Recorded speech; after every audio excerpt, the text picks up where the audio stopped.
Hey everybody, Jason here. Welcome to another episode of Driver's Paddock. Today we're at Toronto Motorsports Park, and next to me is my friend Tim's E36 M3, and of course he tracks it. This is one of the cleanest examples that I've come across, and all he's done is all the safety stuff. He's done pads, he's done fluids, he's done rotors, he's put a Recaro seat in it, he's put a new shifter, he's put a steering wheel on it, but otherwise this car is pretty much stock. So let's see what the grandfather to my BMW M2 competition is like. And at the end of this video, we'll sit down with one of my friends, Dragos, who has a full send E36 track car, and we'll listen to some of his insights to see why he chose this particular chassis. Without further ado, let's take a closer look at this car before we full send it on track. Let's go.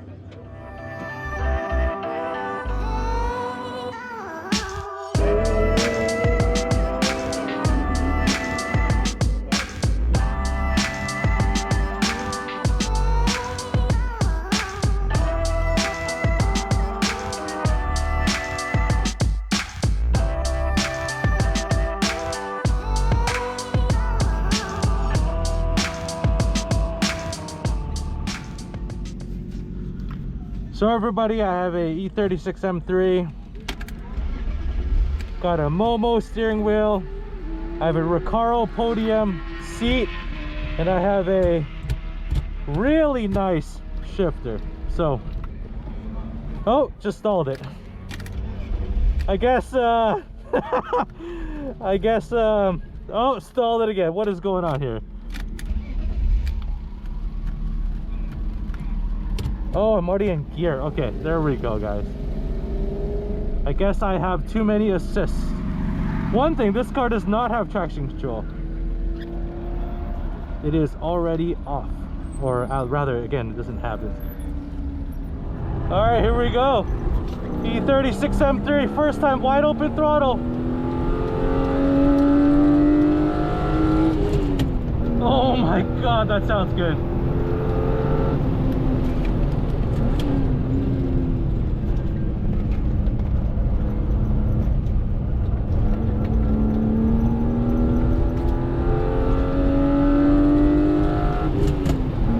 Oh man,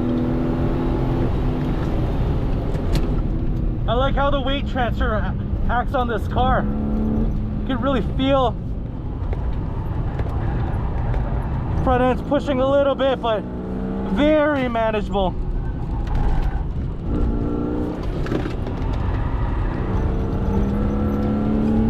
Let's see what it's like when we throw it in a little bit here. Oh yeah, oh yeah. Very chuckable, very slidable, very lightweight. Oh yeah, very easy to do.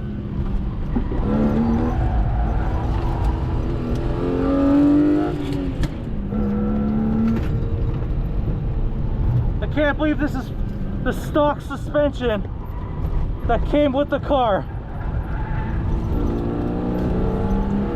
The car is very balanced. That motor!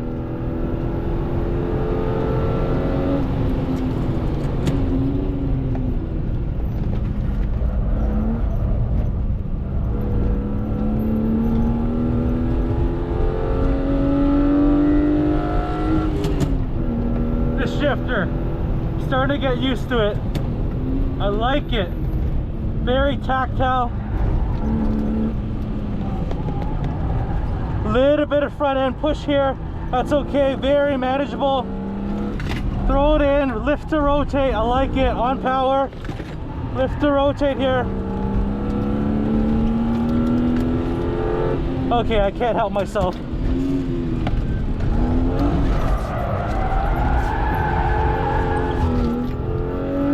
Oh my god, this is the grandpa to my car.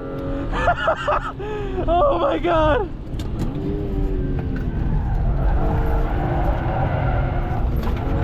Very fun.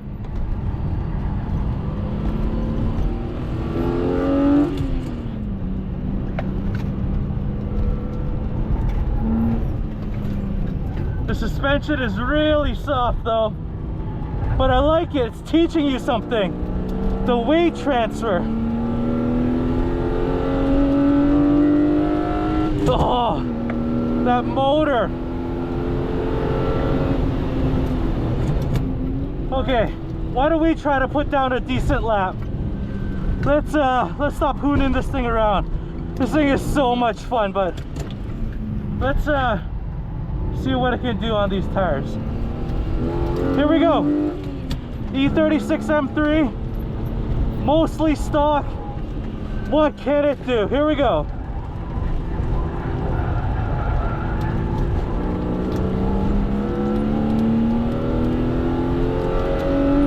Oh, that motor.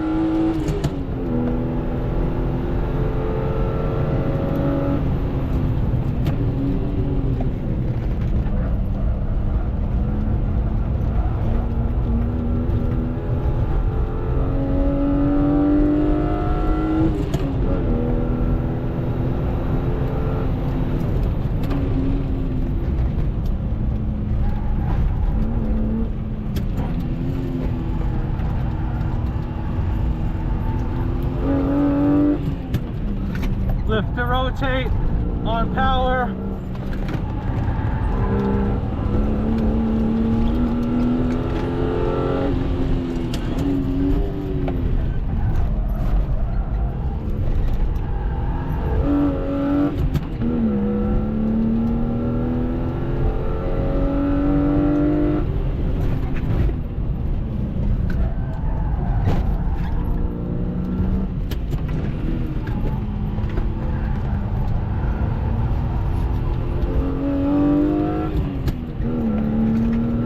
Oh, such a good car. Really good balance.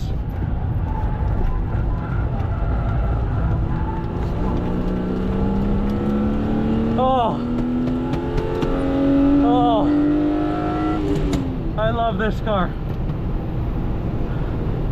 So everybody, the E36 M3, what an amazing experience. And right off the bat, it feels a lot like my BRZ in the sense that it sort of teaches you how to drive, right? It doesn't have a whole lot of power. It doesn't have a whole lot of torque. The motor sounds absolutely amazing, by the way. But it really is a balanced car.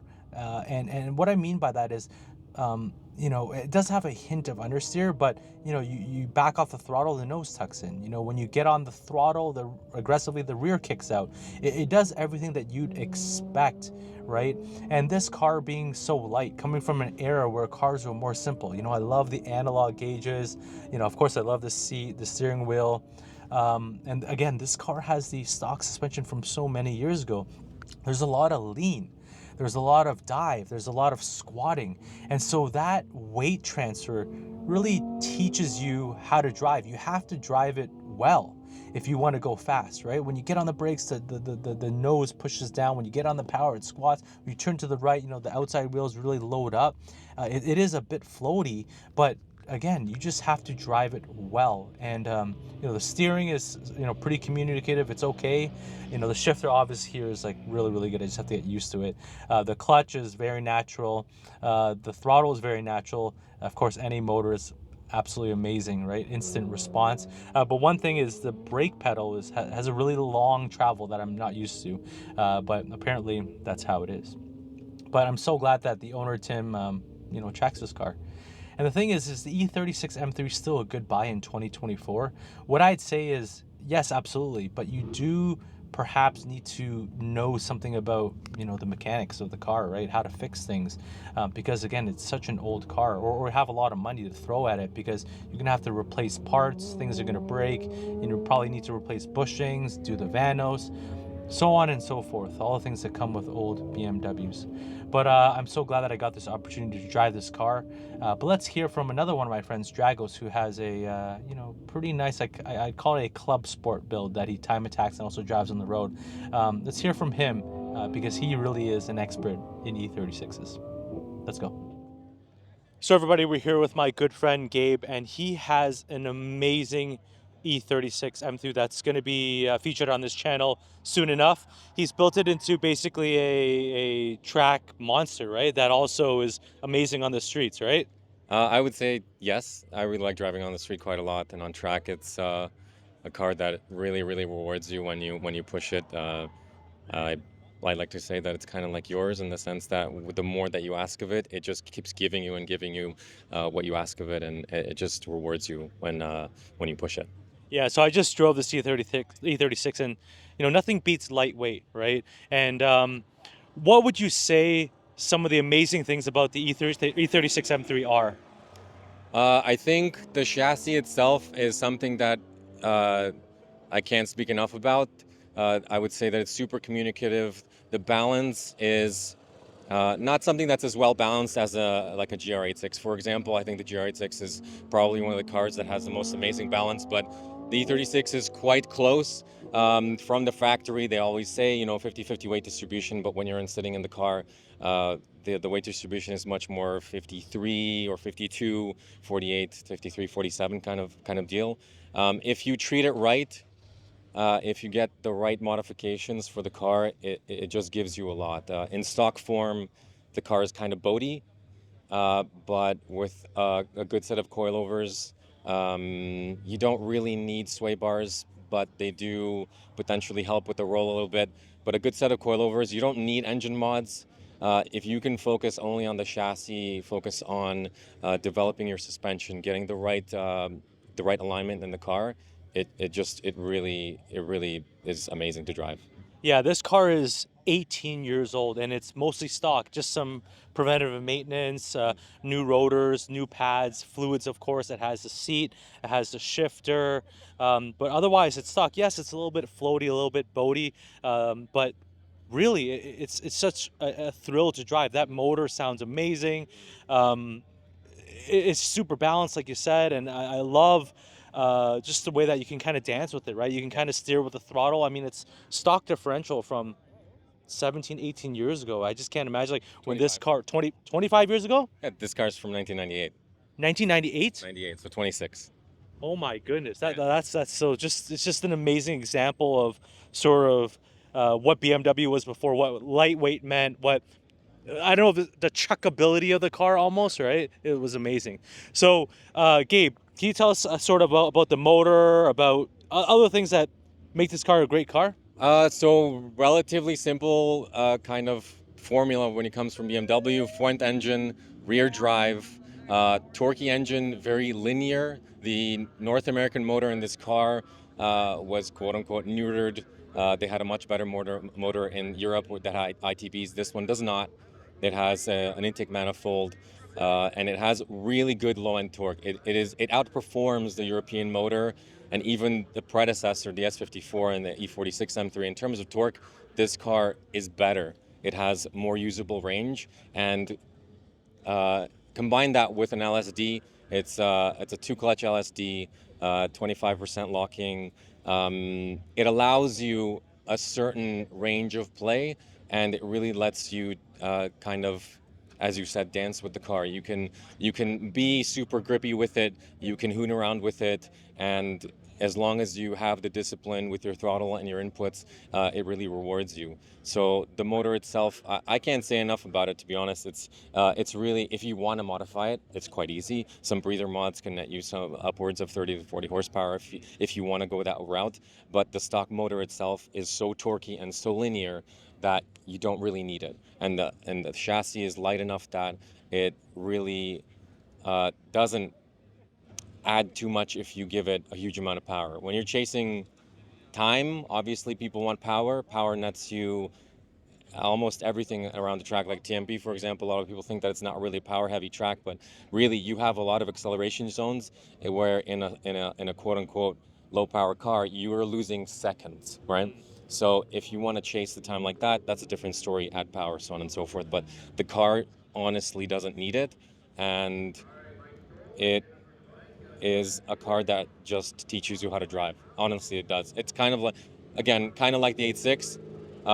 It also doesn't have that much power. It's a much lighter chassis. It's better balanced, but it's a car that really teaches you how to manage a car around the track, teaches you lines, working on brakes and your braking uh, prowess, let's call it, the way that you learn how to brake and so on. It teaches you all those things. Yeah, like with its lightweightness, with its front engine, rear wheel drive, with its ability to slide, and its adjustability through the throttle, but also the fact that it's on the stock suspension, it's very soft.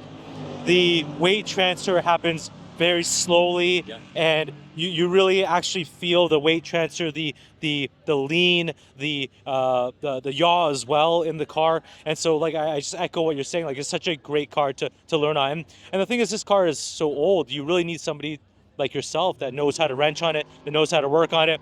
I have a BRZ myself, and the two are similar in the experience that you get and what it teaches you, but they're also really different. Like this motor is like amazing. It's a different experience, but they're sort of cut from the same cloth, if you know what I mean. Somebody needs to S52 swap a BRZ. It's going to be hilarious. Yeah, that would be absolutely amazing. But thank you so much, Gabe, for sort of teaching us a little bit more about this car and sort of, there's very many levels that you can take with this. Keep it relatively stock like this, or you can full send it like this guy. And of course, his car is going to be featured on the channel soon enough. It's I love this car. Yeah, it's great. All right, Tim, you're the owner of this car. Tell us what you like about this thing. I love everything. I love how it suits my driving style really well. That's why it's like it's a me car, because I can slide it. I know the feedback it gives me. The engine gives me just enough torque in the mid band, so I can really like use it to kick the tail out, and I can ring it all the way out the red line. Like it feels like it fits me really well, which is why I really like this car. It's not really fast, but it's awesome. No, you can really change the balance of the car with driver input, is what I found. Right? You can load up the front, you can make it squat, you can get it to load, you can get it to yaw. Yeah. Just with driver input. Yeah. Because you can hoon it, or if you want to drive it really tiny, you can. And there's a nice buffer between the two, so it's not really that knife edgy. But I think everything that you have to do with a car when you're sending it into a turn, you have to be very deliberate. It's like, you're going in, you want to slide the car, so you have to have like these big inputs, and you jab the throttle, huge steering angle, or load up the front end. Yeah. It's not like a really delicate car to drive, so. Yeah, it doesn't bite you either. But I will say that when you're sliding it, when you're trying to navigate the wheel, what are your thoughts about that? When you're in a big slide, you're trying to navigate the wheel. So this is the only car where I've driven, because I think it's the era that it was made, the amount of steering lock there is. I noticed that when I initiate the slide, I use about basically half a turn, jab the throttle, and I basically have to throw the wheel the other way. And catch it at the right moment for it to continue the slide. Yeah. And the other thing is, once you start the slide with this car, you can't let go of the throttle, because the second you let go of the throttle, it'll snap the other way. Yeah, absolutely. It's so involving, and it feels almost like a lot of like textbook driving. Do you know what I mean? Yeah. It teaches you how to drive. It loads up the way that you expect it to. It doesn't bite you. It's not knife edgy, as you said, but what an amazing car from this period, man. How old is it? It's 1997, so that's almost 30 years old, right? And 1997. 1990. Dude, that's considered an antique. Yes, I'm born in 98, so just. So everybody, what an amazing day learning more about the E36, and getting to drive it on track is an amazing experience, just to see where BMW was and where BMW is now. Very different, but definitely still cut from the same cloth. And stay tuned, because we're going to have Drago's E36 Clubsport build on this channel soon enough. Thanks for following along in my journey. We'll catch you on the next one.